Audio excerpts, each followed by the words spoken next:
తల్లిదండ్రులు కావాలని మీ కలను సాకారం చేసుకోండి. ఓఎస్ఎస్ ఫర్టిలిటీ వారి తక్కువ ధర సంతానోత్పత్తి చికిత్సతో అపాయింట్మెంట్స్ కొరకు కాల్ చేయండి 7825893604. తిరువూరు టీడీపీ అభ్యర్థి కొలికిపూడి శ్రీనివాసరావుపై తీవ్ర విమర్శలు చేశారు కేశినేని నాని. ఆయన ఒక కాలకేయుడు, కీచకుడు అంటూ ఆరోపించారు.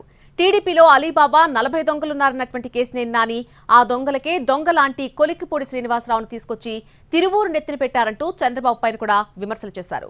స్వామిదాస్ దంపతులు ₹1 తీసుకున్నారని కానీ అవమానించారని ఎవరైనా చెబితే స్వామిదాస్తో పాటు తాను కూడా రాజకీయాల నుంచి వైదొలుగుతానన్నారు కేశినేని. తెలుగుదేశం పార్టీలో అలీబాబా దొంగల ముఠా ఒకటి ఉంది. ఆ దొంగల ముఠా పని ఏంటంటే ఎప్పుడు కొత్త అభ్యర్థి కావాలి.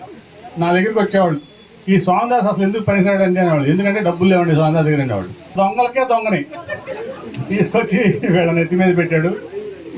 ఈ అలీబాబా 40 చోరు పని ఈ ఎలక్షన్లో అయిపోద్ది. నామినేషన్ లోపు అమెరికా నుంచి డబ్బులు తెప్పించుకుంటాడు చందాల రూపంలో ఎలక్షన్ అంశాన్ని. నామినేషన్ అయిపోగానే తిరువూరులో ఎవరైతే వ్యాపారాలు చేసుకుంటున్నారో, ఎవరైతే హాస్పిటల్స్ ఉన్నాయో, అట్లాగే ఇంకా నిజం చెప్పాలంటే అతను ఒక కాలకేయుడు, కీచకుడు.